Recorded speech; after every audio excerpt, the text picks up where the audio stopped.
Okay. Hey, Brand. Hey, Josh. How you doing? Okay, I'm trying to work this. Let's see.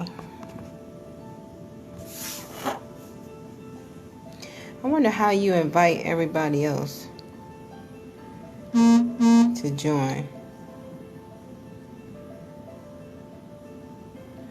Okay. Hi. Okay, yeah, that's how I did it last time, Josh. I clicked on your stuff at the same time. So we'll wait. I think I have one more person, a couple other people joining now. My name is Raquel Williams. For the world that do not know who I am, you're about to know who I am real soon.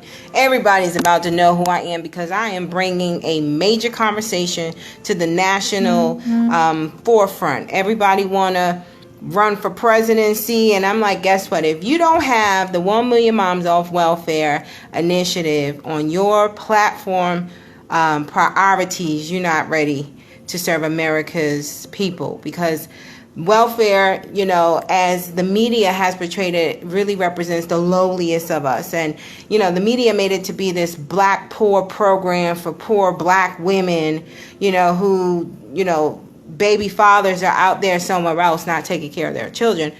So not only do we dispel the myth of welfare, number one, but we definitely make sure that we understand clearly what welfare is. So as in the previous post, welfare is any monetary or financial assistance of any kind that the government gives a person or family in need. So everything from financial aid, what do they call, free lunch, Social Security, disability, tax credits, the corporate bailout. Those are all considered entitlements that the government gives. And the 1 Million Moms of Welfare is here to say, hey, if I'm an American, that's fine. We can definitely have the entitlement. That's what we do. But we want a more fair and just appropriation of how those entitlements are appropriated and distributed across the board. We know that there's rules and regulations in poor programs that make people poor and keep people poor. So in Social Security, disability, you can't have more than like $2,000 worth of assets in the bank versus, you know, they don't say that to the corporate CEOs that have billions of dollars worth of assets. So we like, okay, the gig is up, it's over. Definitely want to give a shout out to Tiffany Montgomery, Lethea Owens, Joy Cook, TC Cooper, and Josh Hargrove, who Josh was like, you got to get on Periscope. I believe in using what you have. When you don't have a big major PR budget to get in front of everybody's face on this radio and this television, you better use what you have. So that's what I want to show. What did I do to get off welfare when in fact I had not one, hey, not two, hey, not three, but 4 babies back to back. I want people to know that here I had the first one. He was in Pampers, okay? Then I had the next one. This one's still in Pampers.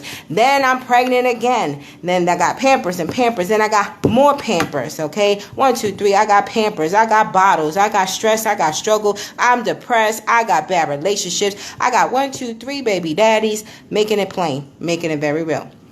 Now, thank God, this one I had 2 by 1 baby daddy, you know, but nonetheless, still 3 different fathers. And what did I do with all of this? There's no, you couldn't tell me that I did not need welfare. I absolutely needed this system. But what I learned is that the system was not there to help me. It was actually there to hold me down. So I can't say, where are you from? Originally, I'm from Brooklyn, New York. Born and raised in Brooklyn. I went to Long Island, and now I'm here in North Carolina, which I call my home. So here I have these 4 kids, struggle, you name it. The more money I made, of course, the more programs they tell you you don't qualify for. But then I learned that you can actually get more money by sitting home and doing absolutely nothing. And that's what the system wanted me to do. It wanted me to take my 4 kids, sit home, be depressed, have low self-esteem, be just continue. And really, it would really love if I even had even more kids. So thank God they have tuber ligations, and they burn your not your intestines, but your what they call those things, tuber, your I should know that. Yeah, that. They thank God for that. So now it's like, okay, got these 4 kids. What the hell am I going to do? What is my situation? And if y'all heard on the last post, I was about to kill my kids. I was about to drown them in the tub. And then I was about to go kill myself. And when I fell down to my knees and I asked God, please, Lord, get me out of this hellhole that I created. I promise I'll come back and I will help the others that were like me, because I was in the class. I was finding out things. And right on the brink of me going to withdraw from school, I had a professor pull me to the side and he gave me the lowdown. Now, for some reason, I get the lowdown. People like to pull me to the side to give me the lowdown. And that's what I'm about to share with you guys, the lowdown on what I did. And I love the fact that Kawan Finch is on the online, because I had to give her the lowdown, and now she is actually working the lowdown, and she is alleviating her situation. And I don't know if that's the best word to use, lowdown. I don't know where that came from. But either way, here we go. So you guys got the 3 kids, 4 kids. I got that. Okay. So make sure you guys double tap on the hearts, join, ask everybody else to join. So what I want to show moms is, number 1, especially if you are on welfare. This is not for every mom. This is not for the CEO. This is not for the single mom. This is not for just the single woman that's just, trying to be rich and be Amazon's #1 seller. This is for the ones in the struggle. This is for the moms that don't have no way, that got this times 2. I know moms that got 4, 6, 8, 12 kids out there, and still stuck. That's for this moms, because this is very specific. So I have this one of many little sheets here, but I hope that you can see it. What I want to show you is, number 1, let's just take that you have enough skills to acquire a job making $10 an hour. Okay, so you got $10 an hour times 40 hours a week. How much is that? $400 a week. Now, that's before taxes, but just work with me here. You got $400 a week. You got to times that by 4.2 weeks. Why? Because some weeks are more than 4 in a month. That's $1,680. You see that here? $1,680. I wonder if you guys can see that. Yeah. Okay. Then I take the $1,680, I times it by 12. That gives me $20,160. This is what I will make in a year. This, a family size of 2, 3, depending on the state, you are below the poverty line. You are not considered, the median average income, you're really far below that, guaranteed. And $10 an hour, some people say is good money. That's no money. But it's doing something. But I'm going to show you how to keep your money and get your benefits all at the same time. Watch. So this is a full-time. This is what you're looking like, $20,000. Now, anything more than 12, now they're going to take your benefits no matter what. They're going to take them as soon as you make this on a full-time job. Right. So here we have working full-time before taxes. You're at about $20,000 after taxes, give or take. That's if you claiming any kind of kids. If you're claiming 0, you still might be coming home less than $18,500 for the year. So I want you to think that, number 1, $18,500 is the whole entire year. You are working 2,016 hours a year. I'm exhausted. You working 2,016 hours a year and you not going nowhere. Your incline is steady, meaning you just working like a slave, working. You're not moving. Okay? 2,016 hours a year, consistently level. You don't go nowhere. You're not learning. You're not networking. You're not meeting people. Most times you're in this entry-level position where it's hard to increase. So then I say, what happens when you work? First of all, if you're working in a job that you hate, the chances that you're going to be even zapped the more. When you come home, your creativity's out the window, your quality of life, your time for school, kids, and family is gone. Your ability to try to open up a business and run with something is gone. Why? Because Caesar had most of your day. Caesar is on all your 2,016 hours in your day. The rest you want to sleep, something you want to host for your family. Fine. So this is what happens when you just consistently as a welfare mom or any mom receiving any kind of subsidy, once you get into the mindset that I have to work, see, that was the problem. Most of these programs think self-sufficiency is just about obtaining a job and then that's it. It's more than obtaining a job. It is about purpose. It's about passion, connecting you to who God created you to be and mastering your craft. That's very, very important. Master your craft. But we'll learn more about that later. So now I'm going to introduce you to the school route. Let's do that. Okay. So when I was in school, the professor pulled me aside and she said, listen, I know that you will be somebody one day, and I want to show you what me and my husband did. So she pulled me aside. She said, basically, my husband and I mean, like, we're in the back in the corner of the classroom. She said, my husband and I, we take out student loans. Both of us take out about $50,000 a year. We have $100,000 a year, and we live off the $100,000.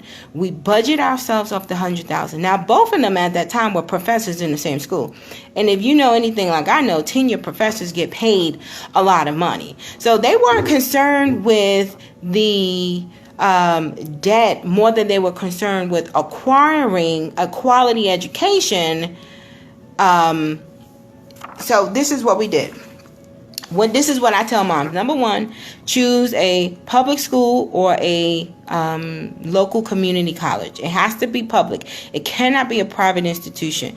The financial aid or Department of Education will not give you the most money if you choose a private firm. They will not allow the monies to go to a private institution. It's public tax dollars to a private institution. So whatever you do, you have to make sure you choose a public school or a local community, SUNY college in the city, community college, etc. Then you got to call the financial aid office and you got to tell the financial aid office that you want to max out on your budget. Literally, you pick up the phone, say, hi, let me get my phone. Like, hi, my name is Raquel Williams, and I would like to max out on my financial aid budget. They will say, okay, fine. Let me email you a couple of documents, put into writing the reasons why you need to do it. So these are some justified reasons as to why you would need to max out on your financial aid. It can be because of childcare. You have increased childcare expenses. You have increased transportation costs, or you have increased technology needs, which are all legitimate needs. You put this in a piece of paper, you fax it to the number, and boom, just like that, your budget is increased. What I've learned is that there is a regular budget that each school has, and then there's a max budget that each school has. So this is what they do. Once they max your budget, now you get the maximum of all financial aids that will come in. So, for example, this is what I've learned. When you're at an associate's degree level, you're only going to be maxed at but so much. You're looking at 3,000 to 5,000. Your refund should range between 3,000 to 5,000, and that's if you're doing your FAFSA and your student loan. Now, you always do your unsubsidized subs. You get the student loans that the government will pay for the tax, that doesn't accrue the interest while you're in school. Then, here's your refunds. Now, how many semesters are in a school year? 3. You got the fall, you got summer, spring, fall, or whatever order you want to do it. And I always went to summer school because I wasn't doing anything else. But I want you to know, we looked at those numbers. What was it, $20,000 a year? I want you to look at this. This is 40 hours a week that you're working. And this right here, if you go to school for your bachelor's degree, you're talking about $5,000 to $7,000 in student loans and financial aid. If you times that by three semesters, you're looking at, for an associate's degree, anywhere between $9,000 to $15,000 a year. Right there on my associate's level, I'm right there at the 18.5. Why work if I can go to school? Number one. In my bachelor's, you're looking at between 15 to 21 actually.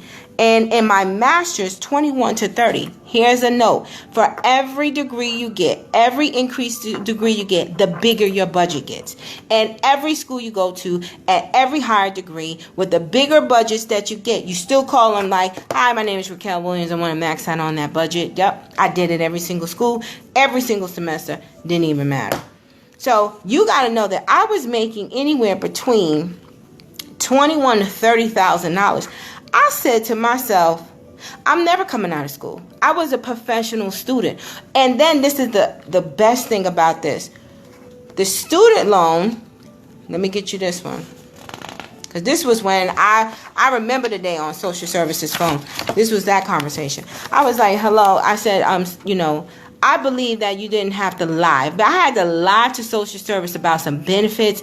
That was not God. God did not put me here to lie to the system about what I was making. So you're not going to make me to be a liar. So I told him, in fact, I was like, listen, I have about, $18,000 in financial aid. And she's like, okay, Ann. I said, well, are you not going to count that? No, we can't count that because that's not income. Really? I said, oh, okay, well, hey, I'm never coming out of school.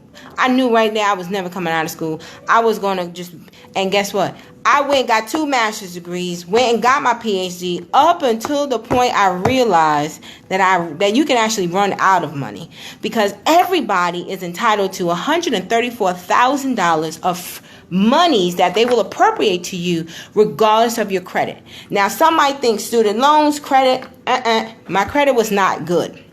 And I'm working on that. But $134,000 that you will get automatically without having a credit be a determination. Maybe make sure y'all give me the hearts. Give me the hearts. Okay. So the student loan money, no income, social services. That means you keep your welfare benefits. That means that, but you do have to pay the money back. Now we'll get into that in a second because people don't understand. But I need people to at least see that. Listen, your student loan. You can keep your welfare benefits. That means keep your food stamps, keep your financial aid. Keep your Medicaid. If you're in public housing, Section 8, keep that because they cannot count this. And as your incline, you got to know in going into school, you are now increasing your earning potential. You now obtain or get access to a whole nother different pool of networks when you start to get into the bachelor's degree, the master's degree, the graduate, the post secondary education. You're in a whole nother atmosphere right now. So this is what I like to call the incline. Now you are on the incline and you are not working 40 hours. You might got a little hustle on the side. You might work a little part-time job. But let me tell you what this means. Incline gives you creativity. It gives you time.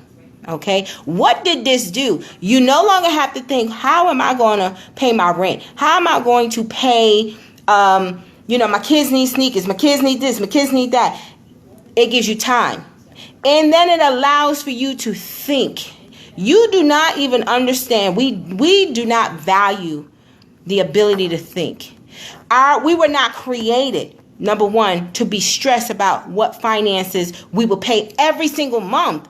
And when the bill is due, you stress. How am I going to get this money? Who am I going to ask to borrow this money from?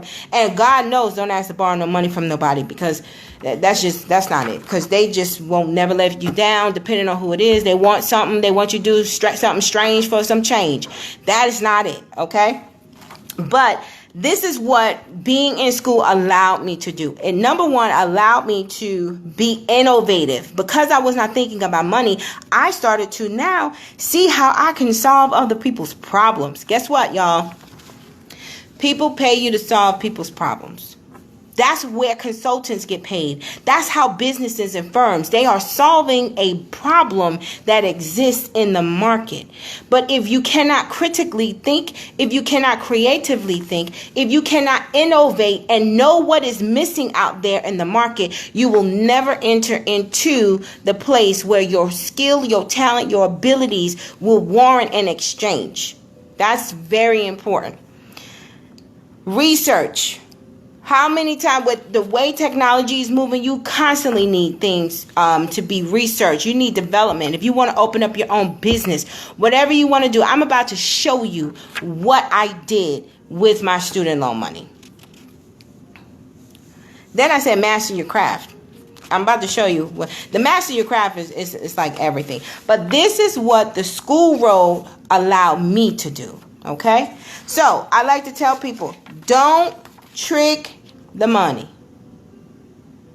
Don't do it. Don't go to the club. Don't get your nails done. Don't go buy that little Brazilian new hair that costs $200-300. I've seen it. Trust me. Trust me, I've seen it. They do it. Don't go get clothes. Don't go into expensive restaurants, buying expensive meals and expensive trips. I'm all for taking the kids to the beach and, doing something that you're not used to doing. I'm all for that, for sure. But these things take your money and it throws it into the hole. They don't acquire any kind of wealth. This is not wealth accumulating. This is what I call tricking your money. This is what you do. You plan your refunds. Number one, I would pay my rent off for 3 to 6 months until I got my next check. I made sure my rent was paid off. Number two, I started a small business.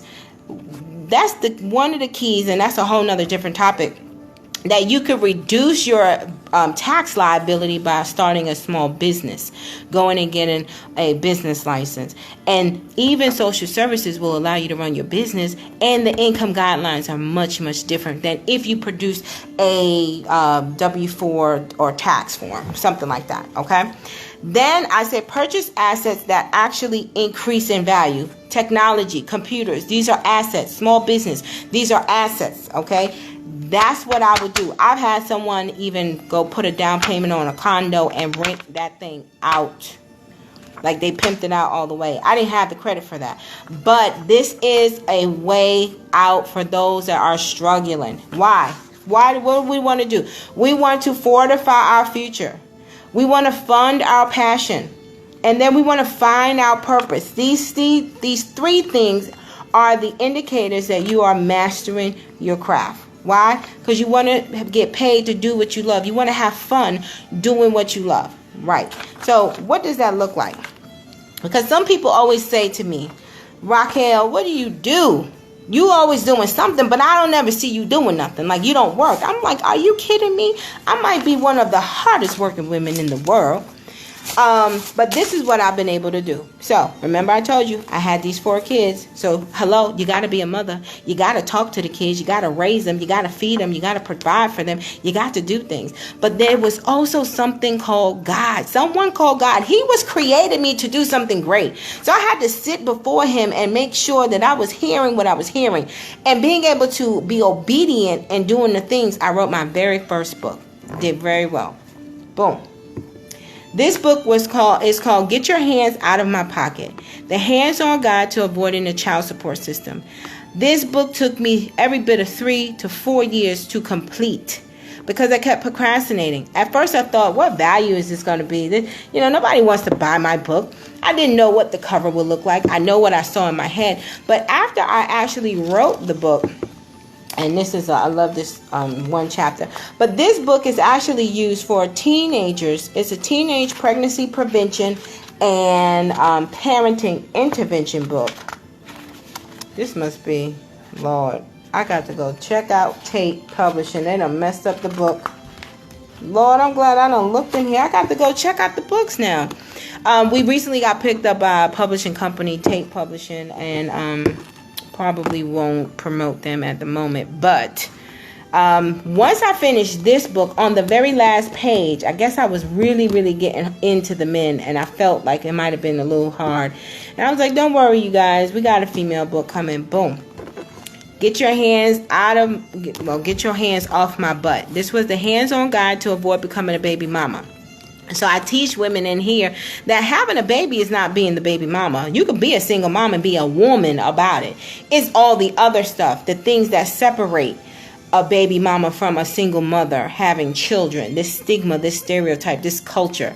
That's what's in these books. Now, guess what? It takes money to make money, doesn't it? You need money to make money. I used my student loans to finance my future. I used my student loans to make sure that after school I could rely on something and not just getting a job. Getting a job was not the answer for me. Give me some love. Give me some taps. Give me some taps. Then, on top of that, that's not where it stopped. I actually was able to get, each book has an actual curriculum where I actually go into the housing authorities and I teach youth and young adults how to delay instant gratification, increase emotional intelligence, those kind of things. So now we have a training curriculum. Now we have a book.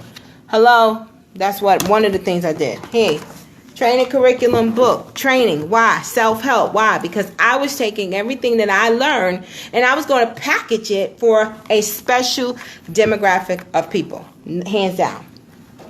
One of my bread and butters, here's my other training called Radar, Realistic Approaches to Developing Active Residents. It's a training guide and a manual that I train resident councils throughout the United States that live in public housing.